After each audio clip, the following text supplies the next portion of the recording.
Welcome to Eternal Dread, where fear never sleeps. Tell us where you're watching from, and what time it is, because terror has no limits. If you're brave enough, share and comment, but beware, something might be watching you too. Now, turn off the lights, and let the dread begin. The past few months, I've been working for the Clover School, not as an employee, rather as more of a contract gardener. The school didn't have anyone on staff that took care of their gardens, so Pam, the school's director, would call me whenever she needed any gardening work done, be it weeding, mulching, planting, pruning, or whatever else. Every week or so she would call me, and I would come out and make the gardens look nice. The kids would come out at lunch and bother me while I worked, asking me questions about what I'm doing or running around, trampling the flowers I'd just planted. The Clover School was definitely a lively place to work. Spring break had just arrived, and all the students and staff were away from the school. Pam called me, asking if I could come by to fill up the courtyard with spring annuals. She wanted the school to look more colorful when everyone came back from their break. However, there was a catch. Pam told me that because the school was closed, the security guard would have to let me in, and that the courtyard would have to remain locked while I worked so that no one who isn't supposed to be there could trespass. I told her that I have no problem with that. We discussed what kind of flowers she wanted, and made arrangements to have all the flowers and mulch delivered directly to the school before I showed up. I arrive at 8 a.m. on the dot, parking right in front of the gate to the courtyard. Chuck, the security guard, was already there waiting for me. I step out of the van and wave to him. "How you doing, Chuck?" "Fine," he replies. "Would be better if I didn't have to come out here on what's supposed to be my day off. At least all you gotta do is let me in and out. I'm the one who actually has to work all day." He unlocks the gate and pushes it open. I open the trunk of my van and start unloading my equipment. There's a lot to carry. It takes several trips back and forth to carry everything from the van into the courtyard. Rakes, shovels, garbage bags, leaf blower, buckets full of trowels and smaller tools, a cooler full of water bottles, basically anything I might need. Not like I can go back to the van to grab anything once I'm locked in. With my entire arsenal of equipment inside, I'm ready. "What time do you think you'll be done?" Chuck asks. I look over at the pallets full of mulch and flowers that the nursery had dropped off earlier that day. "This is going to take me all day." "Well, I need to know what time to come back to let you out." "You mean you're not staying?" I ask. "No way. I just gotta let you in and let you out. Ain't no reason for me to sit around with my thumb up my ass all day until you're ready to leave. Just let me know what time I gotta come back to let you out." "Well, sundown is about 6 o'clock. Guess that means I'll be finished by 6 at the latest." "Alright, 6 it is. Just give me a call if you finish before then, and I'll get over here as soon as I can." "Thanks. If you don't hear from me before then, just come at 6. I'll be ready to leave by then. Worst case scenario, if I don't finish today, I can come back tomorrow."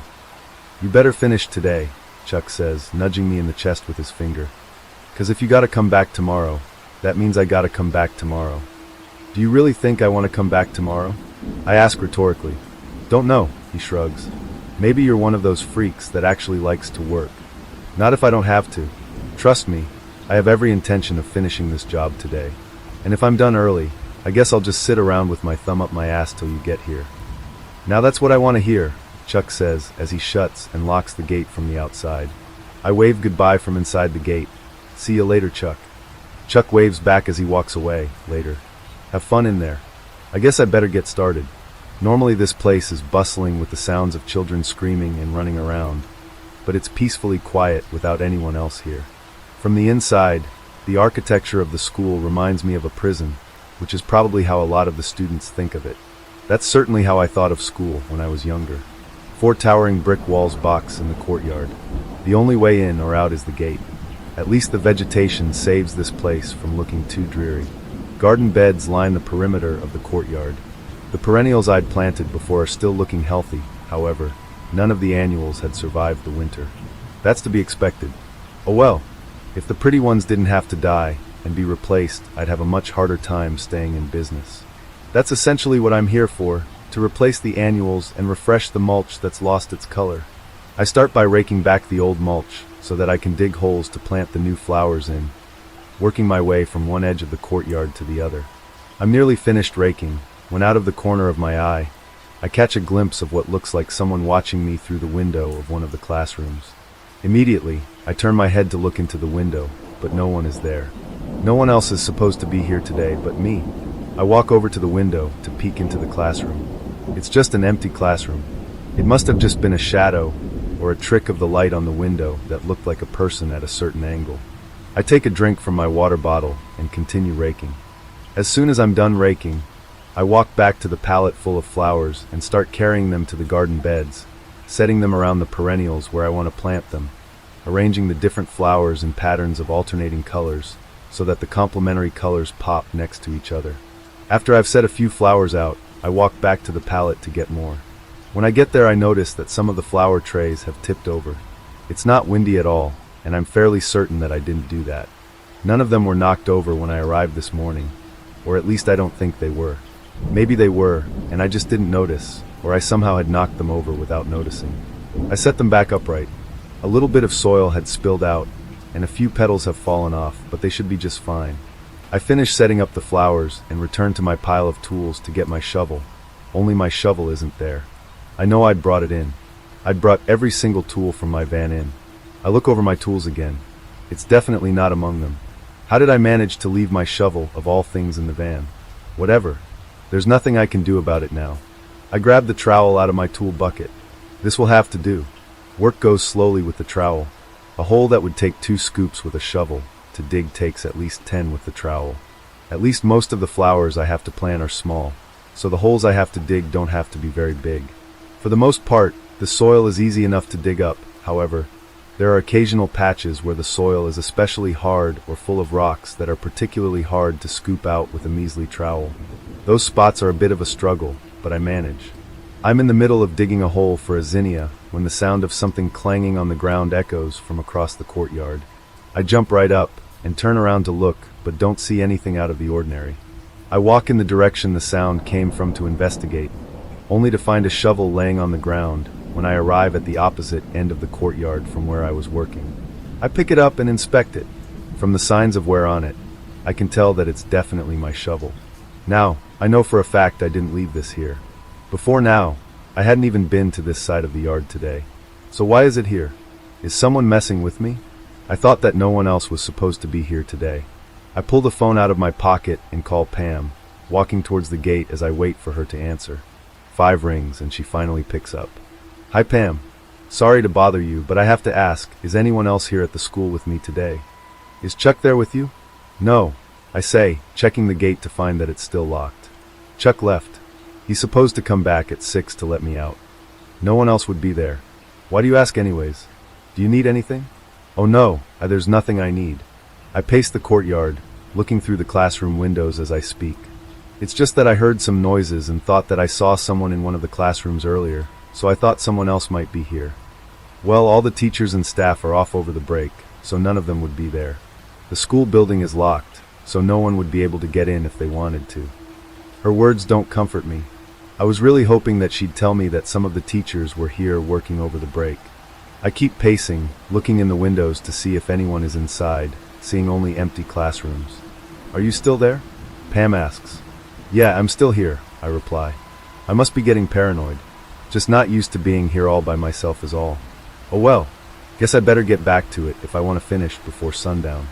Alright, just call me if you do need anything, okay? Will do. I shouldn't need to bother you for anything else. Oh, it's no bother at all, she says. Talk to you later, Pam. I hang up and get back to work. At least I have my shovel now. I walk back to the hole I just dug for the zinnia, only now the zinnia is gone. I look around to see if I'd set it nearby, but it's nowhere to be found. All I can do without it is fill in the hole back in and rearrange the flowers around it so that there isn't a black spot in the garden. The rest of the afternoon I spend planting the rest of the flowers. Nothing else strange happens while I'm planting them. Maybe I really was just being paranoid before. When all of the flowers are finally in, I head to the mulch pallet and start hauling the bags of mulch to each edge of the courtyard, pouring them out, and spreading them over the garden beds. There's 80 bags of mulch that need to be spread from one edge of the garden to the other, every bag weighing about 50 pounds each. I down another bottle of water and pull out my phone to check the time. Basically, I have 3 hours to spread 4,000 pounds of mulch by myself. This sucks. Needless to say, I won't be finishing early. If I hustle, maybe I can finish on time at least. I'm sore, hot, and exhausted, but I do not want to come back tomorrow, so I hustle like my life depends on it. For hours, I carry, pour, and spread every single bag of mulch until finally there aren't any bags left. All that's left to do now is bag up the empty mulch bags and plant containers that I'd littered the garden with, toss all the garbage in the dumpster, then blow all the mulch and dirt that had spilled out of the garden off of the walkway. I only have 20 minutes left, but I can do this. In a frantic rush of energy, somehow I managed to get everything cleaned up on time. I try to catch my breath and down another bottle of water. I pour another bottle over my head to cool myself off. I needed that. I'd been going at it for 10 hours, but I'm finally done. I'm going to pass out hard when I get home. Chuck should be here any minute now. I try calling him to see if he's on his way. The phone rings and rings until finally going to voicemail. Perhaps he's just driving and doesn't want to answer while he drives. I sit on the empty pallet and wait, not like there's anything else I can do. The sun is setting. The towering walls around me block out what little sunlight is left, aside from a small strip of light leaking through the gate. The darker it gets, the more anxious I get to leave. I check my phone again. It's already 6:20. He should be here by now. I try calling again. Again it rings until going to voicemail, so I leave him a voicemail telling him that I'm finished and ready for him to pick me up. I leave him a text as well, for extra measure. Hopefully he sees that I've been trying to get a hold of him. Hopefully he hasn't forgotten about me.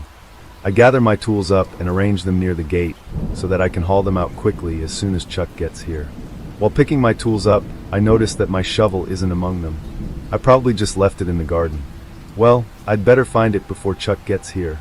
I start looking through the garden, searching from one side of the courtyard to the other. It's already too dark to see anything, so I click on the flashlight on my phone and search by what dismal light it provides. The shovel is nowhere to be found. After searching over the entirety of the garden and coming up with nothing, I give up. I'm tired of searching, and just plain tired in general. I don't care about the shovel anymore. I'm sure it will show up next time I come by for maintenance.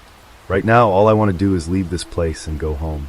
I start walking back towards the gate when the sound of metal clanging on the ground echoes from across the courtyard. "Chuck, is that you?" I shout. "You'd better not be messing with me, because I am not in the mood for that right now."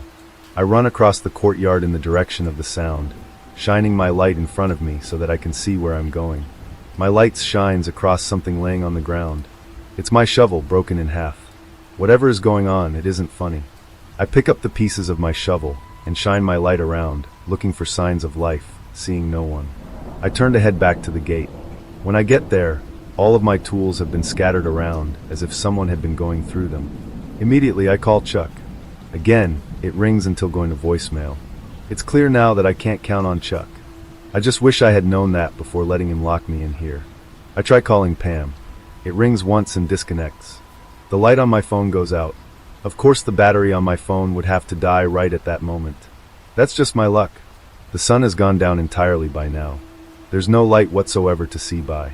I'm not going to be stuck in here all night. I try to rattle the gate open, but it won't budge. I try to break the lock off the gate by swinging my broken shovel at it. The shovel ricochets off the gate, slipping out of my hand and slicing it open. That wasn't very smart of me.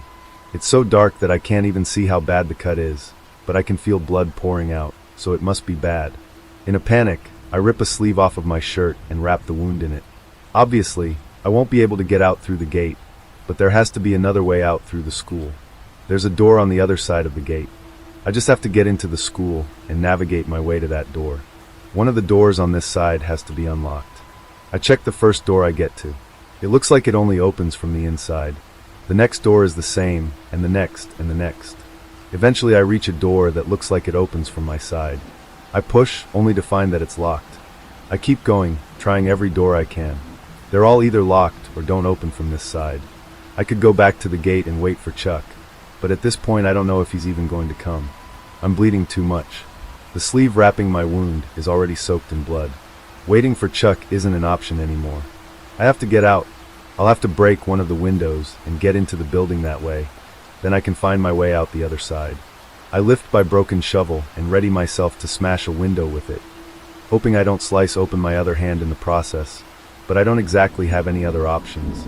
I approach a window, ready to swing, only to recoil at the sudden sight of a dark figure standing on the other side. It's too dark to discern any of its features, but I can clearly see that it's really there, and it's looking at me. I step back from the window, not taking my eyes off of it. The figure walks away from the window until it's out of view. The door to the room it's in swings open. Every other door to every other classroom swings open. Dark figures emerge from every doorway. Each and every one of them turns towards me and starts walking in my direction. I turn tail and run towards the gate. They follow close behind. I don't dare turn to see how close they are. I reach the gate, grabbing and rattling it, screaming, "Chuck! Pam! Anyone! Let me out! Please! Anybody! They're right behind me. I'm never leaving this place." There's a hand on my shoulder. "Wake up," they say. I open my eyes and see Chuck standing over me. "Come on, get up. It's time to go," he says. I sit up and look around, disoriented. There isn't much light to see by. "What time is it? Is it morning already?" I ask. "No," he says. "It's 6 p.m. I must have passed out. Sleeping on the job, huh?" I stand up and look around. "No way. Look around, Chuck. I told you I would finish." He looks around. "Yeah, you did good. Now let's get out of here." I walk over to my pile of tools and look at them. My shovel is broken in half. I look down at my hand and see the line across it where it was cut. It's not bleeding now. It was definitely cut, but it doesn't look as bad as I thought. Chuck shouts at me, "Yo, space case. You can stay if you want, but I've got to lock up and go. Up to you if you're going to be in or out." I pick up the two halves of my broken shovel. "I'm coming. I'm coming." Hallelujah, praise the Lord. The cry resounded throughout the dusty, sweaty crowd of people pushing in on me from all sides. I could feel the hot breath parting the back of my hair, see the whites of the eyes of the man rocking back and forth next to me. We all sat in newfound, stunned silence as the child took 2 shaking steps, his wheelchair discarded behind him like an unwanted plaything. The tent pitched and billowed against the dry summer wind, creating a low rumbling, as if the heavenly host had begun a drum roll of anticipation. The boy walked into the outstretched arms of the Reverend, who scooped him up and held him aloft, a testament for the gathered crowd in this revival. I felt that familiar warm tingle in the pit of my stomach. I had been raised Catholic, and I used to even consider myself devout. But the world has a way of beating hope in the greater good out of a person. But prison is specifically engineered to do it with maximum efficiency. I rubbed my shaved head, wiping a glistening layer of sweat on my jeans, trying to stifle the hint of religious fervor that had reared its head again. But looking when the smiling boy pushed his wheelchair, the tool that had been his own little prison, I couldn't help but wonder if there was a God. Rationally, I knew he could be a plant, a paid actor just playing a role.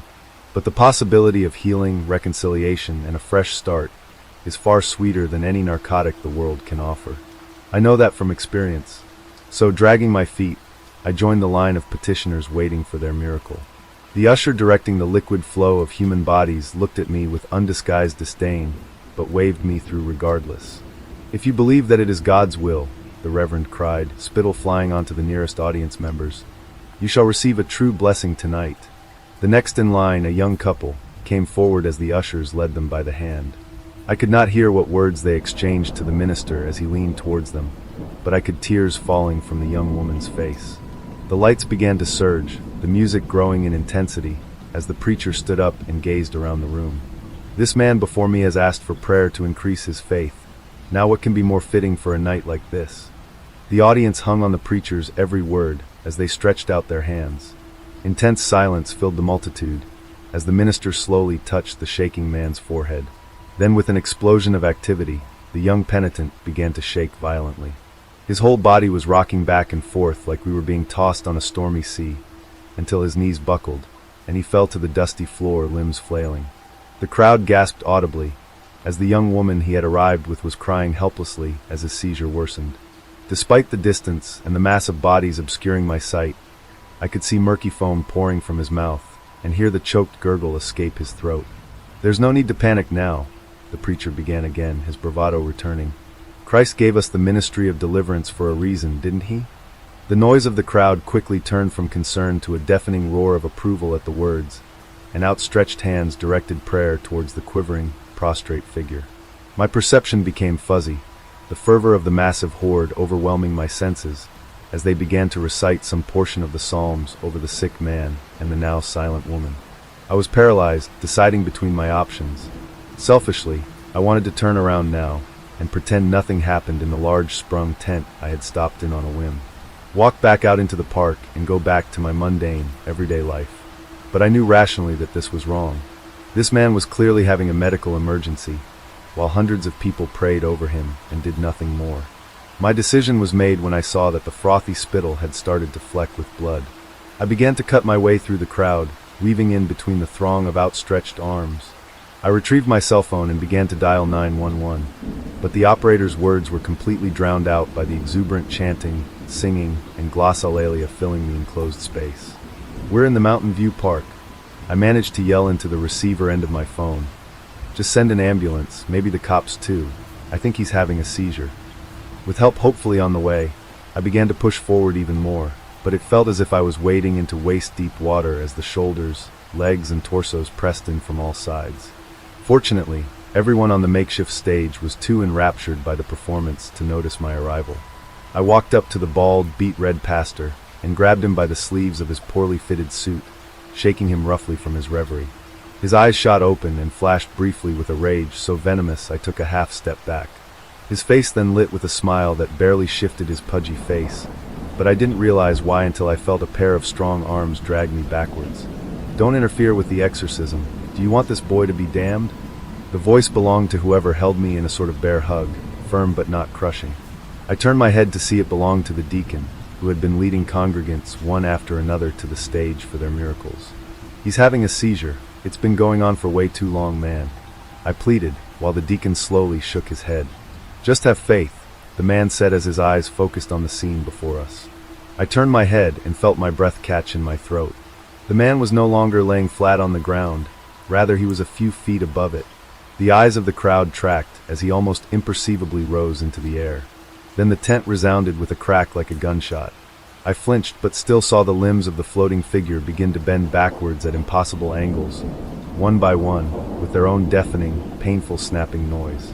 In moments, the man who now hovered about one story in the air resembled a crushed spider with all its legs bent inwards, as his body fell to the ground with a wet thud. I could hear parts of the crowd exclaim in fear and disgust. Some even ran to the exit, but the majority held fast, hands lifted high in supplication, eyes shut to the horror taking place feet away from them. The stage itself was quiet, the crumpled form on the floor mercifully still in death, his lover collapsed on her side weeping, and the pastor looking on impassively. The preacher bowed his head for a moment, deep in meditation, before suddenly raising his eyes and declaring in a booming voice that the demon had been banished back to where it belonged. "Do not fear for what has happened to this boy's mortal form, for even now I assure you he shares in our inheritance in God's kingdom." His words filled me with disgust, but I couldn't take my eyes away from the lifeless, deformed corpse on the stage. What I had seen was impossible, but those words brought me no comfort as I watched the limbs begin to twitch once more. While the crowd continued to pray in the religious ecstasy brought on by this dreadful miracle, the once dead form began to stand once more, arms and legs slowly returning to their original position as he straightened up. When the figure rose to his full height, he looked out towards the crowd, eyes glassy and dark. One by one, everyone present became aware of the new horrifying spectacle and reacted with shock and terror. The now sputtering minister started to lift his Bible and spout off some vain prayer when this thing quickly raised its hand over his forehead. In a mockery of how he had been anointed just minutes earlier in his life, the strung-up, lifeless puppet touched the face of the minister as he gaped like a fish out of water. At first nothing seemed to change, but after a few moments the already substantial girth of the suited charlatan's stomach began to bulge. He doubled over, a cry of pain and fear escaping his mouth, only for it to be followed by a puff of dark smoke. As the arms holding me began to loosen, I watched in pure fear as the smoke emitting from the man in front of me gave way to bright orange embers, and then his body erupted into red flames. In seconds the wooden stage caught ablaze, and the whoosh of the fire was met by the cacophony of terrified cries as the crowd surged towards the exit. Finally wriggling free of my now slack-jawed captor, I began to follow the fleeing congregation, feeling my feet sinking into the soft flesh of those unfortunate enough to be caught by the stampede. The immense pressure of bodies tore through the thin walls of the tent as thick, dark smoke began to fill the enclosed space. I felt I was about to be choked by the weight of bodies crushing on me from all directions, combined with the copious amount of smoke I had already inhaled, but I finally burst out into the cold, clear night as the crowd finally rushed out of the exit. I could hear the sirens coming from far off, in response to my call, or the thick column of smoke, I am still unsure. Screams echoed into the darkness as the now blazing tent caved inwards, dooming those who were either too slow or disoriented by the smoke. But the instant before the tent fell, I swear I saw a dark figure shoot out from the tent and ascend upwards in a blur of movement. In my mind, I can still faintly hear the hideous sound of what I can only imagine to be massive, leathery wings flapping through the cool, twilight air. I shivered, overwhelmed by the fear of both what I had seen and the horrible things I could only imagine. And for the first time in years, I prayed. My friends Jose, Luke, and I always search for new things. We invented challenges and explored every inch of our hometown. Not long ago, we discovered geocaching. The three of us downloaded this app on our phones and set out. Filling our backpack with miscellaneous junk to replace any treasures we found, we rode out on our bikes. We didn't find too much. A panda pencil hugger and a $2 bill were among our top finds. Soon, the app leads us off the beaten path. In between our neighborhood and the next, there's a dead-end road that leads to a power plant surrounded by the woods. Through said woods, a dirt path lined by massive power lines. Should we be worried about, electrocution? I say as we pull up to the spot. Nah, we're fine, says Jose. We search and search. This geocache is nowhere to be found. I mean, we've scoured everywhere except for the more dangerous spots. Bro, it's not here. Somebody already got it, said Luke. Yeah, they must have forgotten to replace it. Jose says. We call it quits, walking back up towards the road. The following day, our trio is hanging out as usual. Luke's little brother Gary comes to join us. This is unusual because he's, a hermit. I don't believe he'd seen the sun since last summer. This kid plays computer games from dusk till dawn. We tell him of yesterday's geocaching experience, and he wants to try it himself. We agree, we're still curious and excited. Gary rides on Luke's handlebars because he's small enough. We make it to the dead end. He's having a blast. Hey, we didn't try searching the woods yet. Jose says. On second thought, not a great idea. Our attire most certainly does not suit a venture into the woods. Thorns, bugs, more thorns, it's awful. Wanting to give up, but something stops us. A lone white shed. Whoa, what the heck? Why's that out here? Jose says. Maybe it's for hunting deer or something. I say. Here, by the power plant? We're not even that deep into the woods. Luke points out. Good point. That is odd. I say. Want to go see it? Jose says, motioning in its direction. No way, dude. Luke says, are you crazy? Let's go. I say, pointing towards the out-of-place building. Busted windows and black graffiti. Expecting the usual vulgar phrases and dick drawings, it's safe to say we were caught by surprise. Sure, it was graffiti all right, but it was different. One phrase. What is this? Jose blurted out. Follow the power, it read. The words were not too legible. A can of rusted black spray paint lay on the ground. Maybe it leads to the geocache? Jose said. You can't be serious. I replied. He shrugged. We looked at each other. This went on for minutes. We pondered what to do. Curiosity got the better of us. Outside of the gravel of the power plant, in between the woods, lay a vast trail lined by massive power lines. Hesitantly, we followed the trail. It stretched on forever, an endless plain running through the vast woods. I'm not sure how long we walked.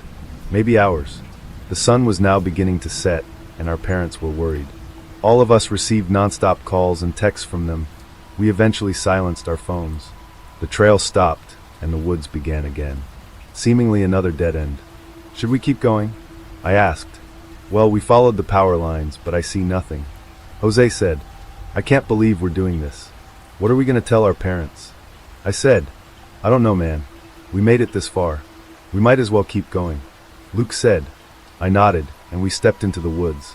It was dead quiet, only broken up by the crunching of leaves and snapping of twigs beneath our feet. We trudged onward, trying our best to be quiet. We didn't know what we'd find, much less what we were looking for. Curiosity is a powerful thing. We had grown uneasy, beginning to smell an indescribable stench. Something felt wrong. My stomach churned. Then we reached a clearing. We froze, for before us stood an inexplicable sight. A group standing in the clearing, adorned in coats made of dark brown fur. Their attire was the least of my concerns. Those faces, I can still picture them clearly. They were missing their eyes and mouths, yet they still had noses.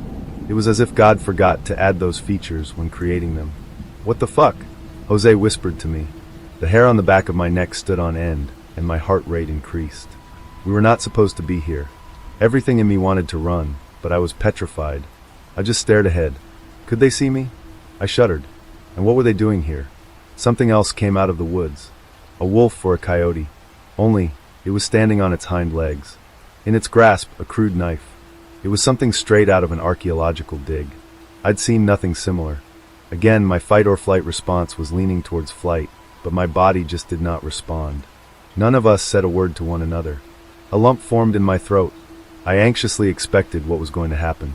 I could not look away. One by one, the wolf walked up to the faceless people and began carving. It took its knife and carved into their faces. Soon, what felt like an eternity later, each of the beings now had a face. Beady eyes and crooked mouths. They were even more terrifying than before. The wolf then strolled back into the woods, while those things just stood there. By now, I had seen enough. The others must have had the same thought. My curiosity left and was replaced by survival. Slowly, we tiptoed backwards through the woods, clenching our teeth, hoping they couldn't hear us. "I think they're looking at us," Jose whispered through chattering teeth. A shiver went over my whole body. He was right. I could feel those black eyes staring right at us. "Go, go," I say in a scream whisper. We haul ass without looking back, disregarding the many thorns grabbing us. Just as we're exiting the woods into the power plant, a loud mechanical noise cuts through the trees. Its roar shakes us to our core. Luke even throws Gary onto his shoulders. Grabbing our bikes as fast as possible, slamming those kickstands, we pedal back to civilization. Those things chased us the entire way, stopping only as we exited the power plant. We walk with our bikes along the road, relieved that we escaped and no longer have anyone following us. The dim street lights illuminate our way. We take our phones off silent, bombarded with missed calls and texts from our families. Oh God, they must be so worried. I say. We then hear a siren coming from a police car. The red and blue lights come zooming around the corner. Our parents must have called the police. Guess we'd better go talk to them. Jose says. As we approach the vehicle, I felt everything will be all right. That is until I see the officer. Similar to those forest creatures, he lacks eyes and a mouth. We run again, but the cop remains still. My friends and I make it home to our parents' relief. We're, of course, grounded for at least the next month. Later that night, I lay in bed, my eyes wide open. No matter how hard I tried, I couldn't shake that feeling. I kept trying to reassure myself. They couldn't leave the woods, right? I mean, they stopped following us, so as long as we didn't go back to the power plant, we'll be safe. Why did they stop chasing us? But what about the cop? I text Luke and Jose, checking if they're okay, and relaying my thoughts to them, hoping they have more answers than I. No response from either. I hear chiming dings of text tones. It's coming from outside my window. I peel back the blinds, peeking through them, my hands shaking. My friends on the other side stare, their eyes beady and animalistic, smiles jagged. I fear I soon will meet a similar fate. As I got older, my parents told me that I was becoming a young adult and should leave Chuck E. Cheese behind. They weren't wrong. The place wasn't what it used to be, and a majority of the arcade games were being thinned out for machines that felt like they were games of chance. It was sad to see something devolve so much, but I moved on quite easily when I spotted an advertisement that read, "Coming soon, Zags Theater." At first, I thought it was a movie theater chain until I Googled the name and learned how people could pay for a LARPing experience. This was amazing to me because I never participated in such a thing, and I always loved watching videos of people role-playing. I was even a part of a play by Post Forum that has since died out. On its website, Zags was advertised as an event for all ages with quests that matured as the participant got older, so it wasn't like I was attending something for children. Months passed as I awaited the grand opening in which I passed time by finishing a backlog of games until the doors swung open. I waited for school to end while trying to contain my excitement, and when that bell rang, I burst out of the class and into the streets as I made my way to the establishment. It was located in a walkable outlet mall where a bunch of people were waiting in line outside. A banner with the words "Grand Opening" along with the Zag character hung above the doors. He resembled a sprite, wore a purple tunic, had a purple pointy hat with hair sticking out, and he donned a big set of shoes. I later learned that Zag was actually a different type of kobold, and not the short dragon kind that a lot of people were used to seeing. After a bit of waiting, it was finally my turn as I approached the front desk. The lobby had several doors. One lead to a big hallway that took you to the waiting room, and one lead to a souvenir store that sold merchandise of the various characters. Unfortunately, I don't own any of the merchandise which would have helped in proving the place's existence, but at the time, I thought I didn't need any of it. I paid and was handed a helmet which when worn would display my statuses in game. They were simplified to things like strength, speed, constitution, and intelligence. You could raise them upon each level up. Experience points weren't locked behind just slaying monsters, but also for solving puzzles or helping the various NPCs. Wearing the helmet was also the only way to see any of the monsters as they would otherwise be invisible. The only people not invisible were the actors who dressed up as important characters such as a witch, bard, and a king's steward who returned frequently in the following quests. There were a total of 4 different classes: the knight, thief, wizard, and cleric. It was all typical of the medieval fantasy setting, but I decided on the thief as I was rushed by the receptionist. As I was escorted to the waiting room, I was told a set of rules. The 2 I remembered the most were the following. Cooperative mode was restricted to only friends due to several incidents involving strangers attacking each other over disagreements. Under no circumstances was the helmet to be removed during sessions. It made sense as taking it off would kill all immersion. To accommodate for everyone getting a chance, visits were limited to once a day. Violations of these rules would lead to a week ban.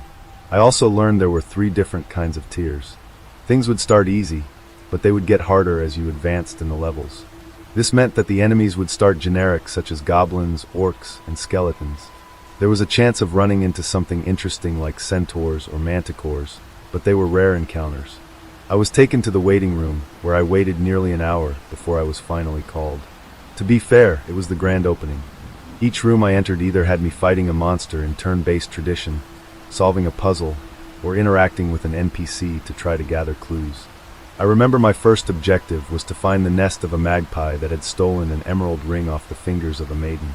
At one point, I got so cocky and my health depleted. However, by spending a bit of money, I was able to revive myself and proceed. Sigh. Microtransactions at their finest. Some rooms could be solved by making use of class abilities. One example is that I could sneak past some of the monsters or pick the lock on a door as the thief to bypass a fight or puzzle. There would be consequences for failing, but it was usually an effect that wasn't severe. After finally locating the emerald ring that was stolen, I made my way to the next room to be rewarded with experience points and gold. I leveled up a couple of times and learned that the gold could be used to upgrade equipment. I decided to save it for things that I felt would be needed and was mostly stingy on the first tier. Upon receiving my reward, everything would carry over into the following sessions, thanks to a card handed to me, and the following door would deposit participants outside the building. The first few months of visiting Zags was uneventful. It was just typical quests that you would find in any role-playing game, but it was all in good fun. Sometimes, a rare event would play out where you could run into Zag the Kobold. I didn't know about this until my first encounter with him. Sometimes you had to catch him, sometimes he would just help out. Either way, he would do one of 4 things. He could restore the player's health, give some extra gold, grant experience points, or on the rare occasion, he would give you a magical item if he felt like you were falling behind. On the following weeks, I spoke with a couple of students about Zag's theater. They kept talking about going back again and again, but as months passed, their opinion on the place changed. I don't want to talk about Zags anymore. Some of the characters and monsters frightened me. I tried to pressure for details, but the 2 siblings walked off and I never saw them again. To be fair, the killer clown or werewolf encounters may have been a little too much, but I also believed at the time that they were simply exaggerating things. I returned to the doors of Zag's theater and learned that I had reached 2nd tier as my character. The quests and enemies would be trickier, but again, I was determined to see how far I would get. I also wanted to get to 3rd tier because my peers were envious of those who reached it, and I wanted to be that cool guy that people talked about. This time, I noticed that the lines had dwindled a bit, which confirmed that for some people, the novelty was beginning to wear off. For me, it meant having less of a wait time. I was surprised by how dark some of these new objectives were. One of the quests was to use stealth to murder a child who had been infected with a dangerous incurable disease. Their parents told me that I had to do the deed, as there wasn't any medicine that could help. There was also a room where animal bones laid scattered about. The flowers beneath them were white as they drained all remaining blood from their kills. Stepping into any of them would drain your health, so I had to navigate around the killer plants. I assumed that this encounter was what unsettled the siblings in my school. In the weeks to follow, I had decked myself out in powerful equipment, which was thanks to my unwillingness to spend on the first tier. I was killing the encounters left to right and thought nothing could triumph over me until I ran into the psychic. The psychic, who was called just that, the psychic, was the very first digital NPC to frighten me. They wore these dark orange robes that concealed their face. They didn't have any real gender, as their only distinguishable features were their long hands and sharp nose that poked from beneath the hood. I was asked several questions about myself from the psychic, which I answered truthfully. This was a huge mistake, as upon finishing, they began talking about all of the sins and embarrassing acts that I had committed throughout my life. They weren't referring to my character, they were talking to me, the person who was playing the character. For the first time, I started shaking as they continued to accurately list out my flaws. I fled the room while panicking, and took a small break to collect my thoughts on what just happened. Afterwards, I completed the objective and quickly left that day. I later learned from someone willing to talk about it, that the psychic would only do this if you answered every question truthfully. If you lied to them, they would explain that they couldn't get a good reading on you before the door to the next room opened. I still ask myself something to this day. How the fuck was this NPC able to accomplish any of this? I took a break from the theater for a few weeks before I kept telling myself that the psychic's foresight must have been a coincidence. I showed up once more, but unlike before, there were only a few people left. A total of 6 recurring guests. Nothing else really happened, and I was able to get through the following quests that were still morbid, but they were still nothing compared to the character that I had previously encountered. I made it to Tier 3 after a few more sessions, which started at level 60 and onward. It felt like an accomplishment making it this far with all the epic equipment in my arsenal. I also had plenty of gold left over, and was probably one of the strongest solo players there. However, despite feeling like I was prepared, I wasn't. It would be the last time I ever set foot inside. On that day, I was escorted by the receptionist, ready to do my first Tier 3 quest. She told me that I was one of the few to get this far, and that I was about to face my hardest challenge. She also explained how I would receive a grand prize if I reached the end. My final quest was to locate a dog that was suspected in the death of their owners. The dragons, chimeras, giants, and other horrors awaited me as I kept my cool. There were 2 rooms that stood out to me in this tier. The first noticeable room had Zag, but he wasn't the happy or cheerful kobold from before. He saw my entry into the room and sat on this stump around the other trees. As I got closer, he left his spot and looked me into the eyes. His expression was a serious one. "Listen, this place is dangerous. You need to leave right away." I tried to ask what he meant by this, as if this was some secret quest. "I'm serious. They've gone too far." As Zag was about to finish that sentence, he suddenly disappeared without warning. It was almost as if what happened was some kind of glitch. I continued my advancement until I found the fated room that changed every feeling I had towards the theater. In the final room before that grand prize was a field with a cottage in the back. Next to the cottage and blocking the door was a lone dog. It didn't take long to identify it as a German shepherd, but the thing that was off was that it was panting, but its tongue wasn't sticking out. That was when I remembered the objective: to find a dog. As I stared at this thing, I noticed that littering the floors were several bones. They emitted a stench, and it was the kind of smell that you would try blocking out if you were driving or walking past a dead animal on the road. As I got closer, that stench got worse. Right around the shepherd were decaying bodies, and upon getting a good enough of a distance, I noticed it was slowly feasting on these remains. This startled me enough that it finally noticed my presence. It turned its head slowly and began to depart from where it was sitting. I kept my guard up and raised my magical short sword. It continued its approach, and as it did, its appearance changed. Its front and hind legs began warping as its chest burst open to reveal a set of teeth. Each of its paws burst to reveal a bladed scythe at the end as its body expanded, changing it into an unrecognizable fleshy mass. I am afraid of parasites. They have given me frequent nightmares where they always find a way into my body and infect me. This phobia is what caused me to finally take off my helmet without caring about a suspension, and as I did so, the monster continued its approach. The bones, bodies, and that aberration should have been contained inside the helmet, but that thing was still in the room.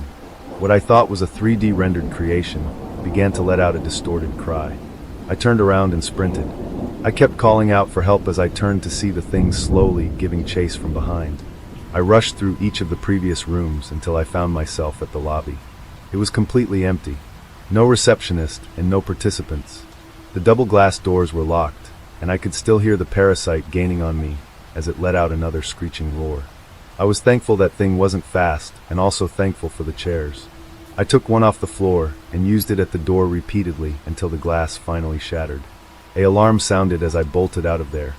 For a while, I didn't even go near Zag's Theater until I eventually returned with some friends. We walked by to see that the place had closed down on the following month.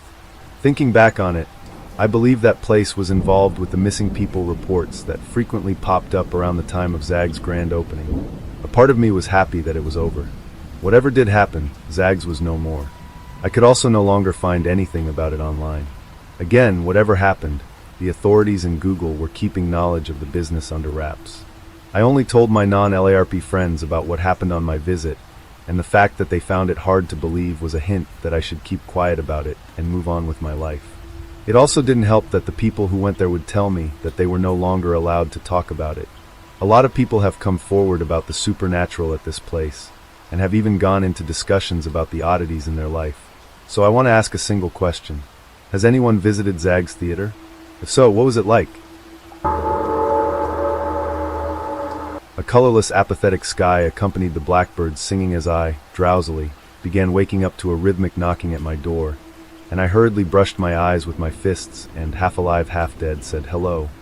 My father's maid in a hushed voice said ominously, "I have something to show you." "Be right there." The wind was particularly loud this morning, like it was pleading something. As I opened the front gate, the rusty rattle made me grimace, and my teeth shudder. I live in a sizable house, and I'd say Jane's upkeep is more than enough to keep a shine on even the oldest decorum. But it always bothered her, that gate's never-ending high-pitched yelp. As she led me down the stone steps to the beach, I felt an odd eeriness in the air. The wind slowed down to a halt and went unnaturally quiet. I despise the sand. I know that's a strong opinion for sand. It's just the texture that makes me uncomfortable, and the taste, though I haven't tried that yet. On purpose. It's here somewhere, Jane said while biting into her gum inquisitively. Truth is, I haven't been living here long. Since my father passed by his own volition, I felt guilty. I never made an effort to be there for him. He lived far away, and we never really talked much after my birth. He was the chairman of a big ocean cruise liner. He made good money, but he never chose to live in the city, which he could undoubtedly have afforded. He chose to live here, on the coast of Belfast. The house is luxurious, and the view of the Cerulean Ocean is vast, if not a little isolating. After I graduated, I moved down to this home. That was a couple months ago now. I met Jane while she was cleaning the porch. My father had been gone for a while by then. I wondered why she bothered keeping up the house even though my father wasn't paying her anymore. She claimed she had nothing else to do, and was the least she could do. Whatever that means. I moved here to try and understand my father, and what he did. "I got it," she half-laughingly yelled. Whatever it was pushed into the sand, buried deep by the waves' unabashed crashes. "Here." I grabbed the object and examined it closely. It was covered in seaweed and sand and various minerals, but I could make out the situationally odd shape of a doll. For a second I could swear the toy blinked at me, and got freaked out, and dropped it back in the sand, and the wind picked up again. 2 weeks later, 2 more children's toys had amassed on the shore, every Sunday. A pattern emerges, and me and Jane try to theorize on what's causing this. I feel crazy thinking about the possibilities, because each one is sillier and less realistic than the last. Until we got to a Santa Claus crash, and the absurdity was almost beautiful. This whole situation got me and the near sexagenarian Jane closer than we've ever been in the last few months. For a while she just felt like an empty spirit trapped to serve my father's orders whilst I sat around and watched the free labor go ahead. Now it felt like we were friends. She'd tell me stories of my father and the type of man he was, billionaire, playboy, philanthropist. Yes, I did realize she was describing Tony Stark after a few days, but apparently these attributes fitted my father, although that was before she met him, before he turned into a husk. Funny, I thought she was the aimless ghost, but it turns out my father seemed like an apparition. I asked her what happened, and she seemed dismissive, like I didn't want to know, like I shouldn't. I complained that it was the whole reason I moved here, left my life behind. Honestly, I didn't have much of a life to go back to, but I liked it here. The howling wind was somewhat soothing for some reason, though sometimes it feels like it doesn't want to relax me. The following Sunday, something new arrived on the shore. We figured out at exactly 2:20 a.m. every morning a new toy arrived, each more disfigured than the last, unsurprisingly, as if they were all from the same source. Some of these toys must have been drifting along for weeks now. Me and Jane did our new weekly ritual of walking down the stone steps at 8 a.m., searching for 20 minutes, and whoever found the toy won. This time something was different. The waves crashed in a way I've never felt before. The winds blew like a wolf against bricks, the cold bitter and biting my skin. Something was off. "Ha ha! Got it!" Jane began screaming. Jane yelled expletives, named every person in the Bible thrice, and fell to the ground in a sweaty panic. My eyes widened. I wanted to help Jane, but I felt the air push against me, drag me to the dug-up toy. Or maybe that was my curiosity, or a mix of both. The smell from the figure was rancid, like opening a bin of multicultured food with rotten fruit that had been festering for days, weeks. I assumed it was ocean smells. The doll this time had been bigger. What was once a Barbie is now football-sized but shaped oddly. My mouth brought up a filling of saliva as I slowly and carefully picked up the toy. I could hear Jane gagging behind me. I softly wiped off the sand and seaweed. Darkened skin revealed itself, not from melanocytes, but from decomposition. As my legs and hands nearly gave up, every other part of my body did. My eyes were burning. I had them open for so long. The blanket in which the corpse was held fell to the ground, as did one of the limbs attached. I heard a soft whisper coming from the ocean as my hands held tightly on the child's body. "You see now? Do you understand?" I made out a couple more words in jumbled order subsequently. "Caused this monster." I stared blankly at the ocean. I felt vomit reach my mouth. I couldn't let it out. I couldn't open my mouth. I couldn't swallow it either. I felt it swish around my teeth, gums, tongue. The wind was screaming. The clouds began to thunder. A final hiss from the ocean caused me to break this almost sleep paralysis state as I gently placed down the child. Jane was beside me now, down on her knees, face in her chest, hands clasped together, begging please. "Please God. Please. I'm sorry. Sorry." Before long the final coda of wind blew past, and the storm subsided. Jane couldn't stop crying. I didn't see her at the house the next day, or the next day, or the next. Then Sunday arrived. I was awoken by a raven almost artificially cawing over, and over like it had no purpose but to wake me. I then, in the quiet of the dark morning, heard a guttural yelp like a dog stepping in a bear trap. It was Jane. I slept in my clothes the night before. I was piling on uncultivated facial hair, and I could feel my eye bags sagging my face. Yet this had been the most alert I think I've ever been. I rushed down the stone steps in shorts and a pajama top.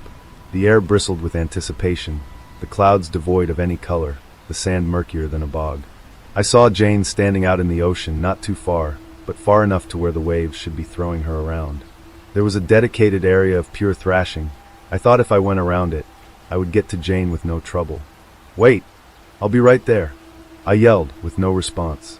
Jane simply looked out into the ocean lifelessly. "Jane!" I took off my shoes and ran into the water. "Stop!" she yelled. "What?" I responded.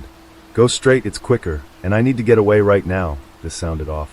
Like it was an imitation of Jane, she lost her charm and was left with the stripped essentials of her tone. "Oh, okay." I was worried that the last toy had freaked Jane out so much she had become numb. She must have been. The water was freezing. As I dragged my feet against the water, becoming more enveloped under the shore's tide, my vision started becoming shaky, sporadic, and unruly.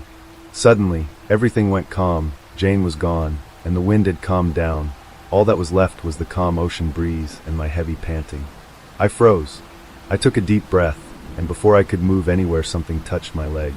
Then 4 more fingers, a hand. It dragged me down. Have you ever felt that? Being dragged into the water against your will. I kept going down. The water wasn't this deep. It was barely above my knee, I thought, but I kept going down, until the surface of the water was a distant dream. Then I stopped. It was dark with a light of blue shading the sky of the sea. I was completely underwater. I felt my lungs open back up. I could breathe and open my eyes. Then the worst thing could have happened. I started realizing where I was. The deepest I've ever been. The water was completely clear. I didn't even produce any bubbles. I felt my legs gently sway as my body couldn't move. All I could do was stare into the blank abyss ahead of me. Nothing, clear silence. Unnatural silence, like an awkward comment or accident. This wasn't happening. This wasn't meant to be happening. Something approached me. Gigantic. I couldn't make it out. It felt as if I was a child staring up from the knees of something much bigger than me. A hauntingly loud boat horn echoed throughout the blue void. My ears felt full of water, the sound it makes when fully diving underneath. Just that, forever. I couldn't speak. I couldn't do anything. I was trapped. The galactic entity moved closer to me. I was about to cry from fear. Everything hurt. Things I didn't even realize that could be painful were in excruciating depth. The cartilage of my ear, the inner part of my kneecap, the skin under my fingernails. I floated for so long, stuck here in this cold, dark, wet prison. I asked you, do you understand? I nodded my head yes to the ungendered, omnipotent voice out of fear of repercussions for any other answer or non-answer. Do you think you've suffered enough? Before I could nod my head again, the voice spoke once more. Because I don't. Every Sunday you will return here, like your father, and visit me, or I'll take something from you. I felt a chill through chills. What does that mean? Like I took Jane. I tried screaming, telling this monster, I have nothing. But I couldn't, yet it reacted like it still heard me. Then I will take you. Why? 1,507 what? 1,507 Sundays. I woke up covered. I thrashed my way up out of the sand on the shore. My mouth was filled with the stuff. I even swallowed some. It was pitch black. The wind was howling, this time differently, like it was laughing. I walked up the stone steps to the house and heard sirens. I checked the date and saw that it was next week, next Sunday. I was down there for a week. The clock read 2:25. I went to my room. I felt more alone than I'd ever felt before, and on my bedside locker was a doll. Pristine. On it was a note that read, Coward. I am a naval engineer, not an archaeologist, just wanted to clear that first. What my crew and I saw that day will haunt the few of us that survived. I am writing this as I am dying from cancer, which has spread to the lower parts of my body, and I was informed that I do not have long to live. Many of the others either killed themselves or suffered the same as I did. We promised not to say what we found, but right now it's all I can think about. We should not have been sent to that area. The part of the ocean was an unrecorded area of the Pacific.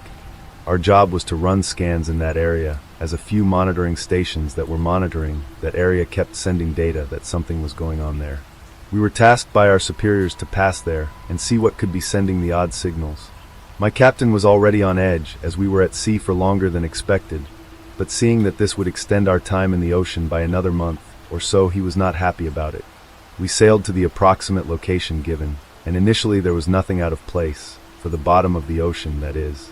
As we scanned the area, the sonar picked up on something, and the crew monitoring that alerted the captain to that, and he set the sub on course to the location.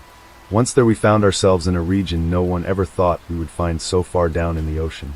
The sonar could only give so much data on the environment, so the captain ordered a deep diving drone to scan the area better. It was connected to the sub via an umbilical cable that allowed it to travel a mile away from the ship. The cable, being a thin but strong optical cable for data and navigation, helped us get a better understanding of what was down there. It was fully charged, and I was one of the crew tasked to maintain it. Releasing it went smooth, and it was working well. It was then when I heard a murmuring that the sonar guy found something just within the range of something very large moving. The captain dismissed it, stating that I could have been a whale or something, but the team were skeptical, as there were no whales in the area since we entered the area. The drone moved closer to the bottom, and that when we saw it, grass, or what appeared to be grass, and trees on the bottom of the ocean. The camera was a best in its class, so the video feed was very sharp. We saw what appeared to be trees swaying the ocean, as were the grass. The crew were completely captivated by this. I was just watching the drone move around, examining the area, and some of the trees had fruits growing on them. The pilot did his best, and managed to pick a couple of them as samples to be examined when we got back to base. Moving further into the forest, there were more trees that were different, and some as tall as those above ground. Samples were taken, some grass was also collected, and the sub was slowly moved to allow the drone to go deeper in this place. The sonar team began raising alerts on the thing. They told the captain that it was getting closer.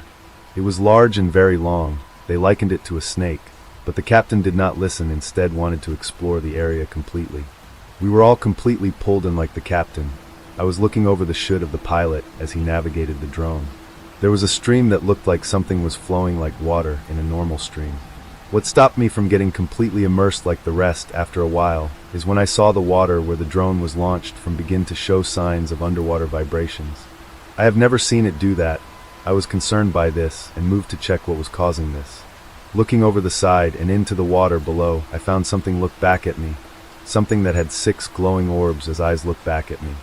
I jumped back and fell. The fear of what I just saw broke the spell. I got up and tried to see again, but this time stealing myself from it. Nothing. Whatever it was had disappeared. I checked the water and it was calm again. I checked the feed of the external camera and there was nothing. The drone picked up on something. There was place showing unusual power readings that could have triggered the monitoring stations. The captain ordered the pilot to move to that direction. The sub was maneuvered to follow. I watched as the drone got close to the supposed location, and it was there when I saw it like the rest of the crew. A massive tree stood there in center of a hill. The lights of the drone illuminated it, and we stood there just witnessing something that only existed in the scriptures. A few sailors began to cross themselves and began chanting prayers while others tried to discredit the scene in front of them. The rest of us just stood there watching. I was keeping one eye on the dive pad. Whatever was out there may not want us here, and I wanted to make sure I had a warning before it attacked, should it attack. The drone got closer to the large tree-like object, and at the top were branches that were nearly barren except for some leaves that swayed with the ocean current, and there were fruits. The pilot picked a few to examine also, and it was at that moment the current changed to become more active.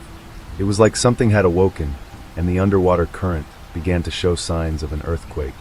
The captain ordered the retrieval of the drone, and to leave the location with immediate effect. I began to pull the drone back, and the pilot doubled the throttle speed of it to help.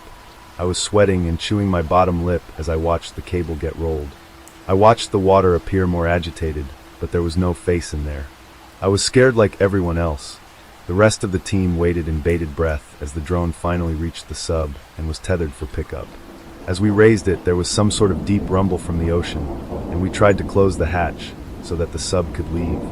The hatch was closed, but the rumble grew worse, and the sub was then hit by something. It was large. The sub lurched to one side, and we were scrambling to stabilize the drone and keep it from crashing down on the sub. There were reports of damage from the rest of the parts of the sub. The captain was barking out orders to the crew for more attacks.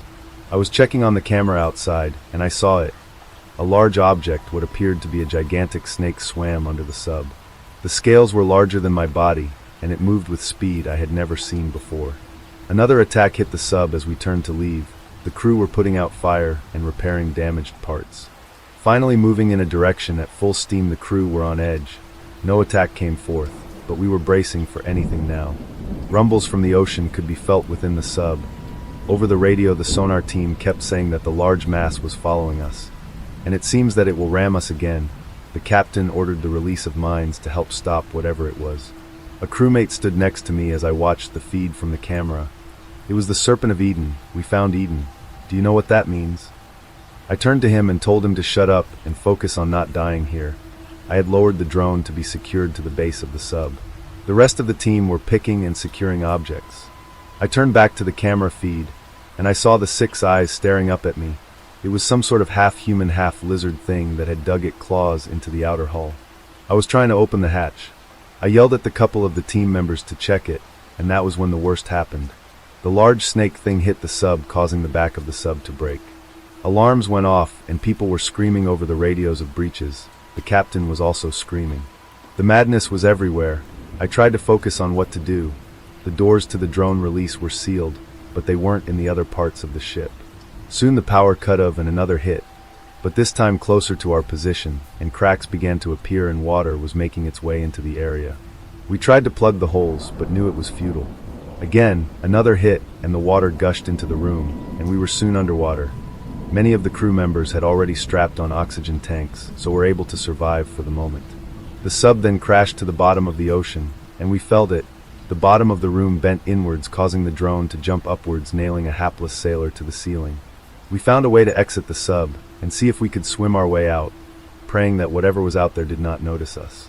The place we were in was deep, but the few of us that were able to swim out made it to the surface. We were rescued by ship that was also sent to investigate the area, and it was then we realized that our government knew about this place but kept it secret for a reason.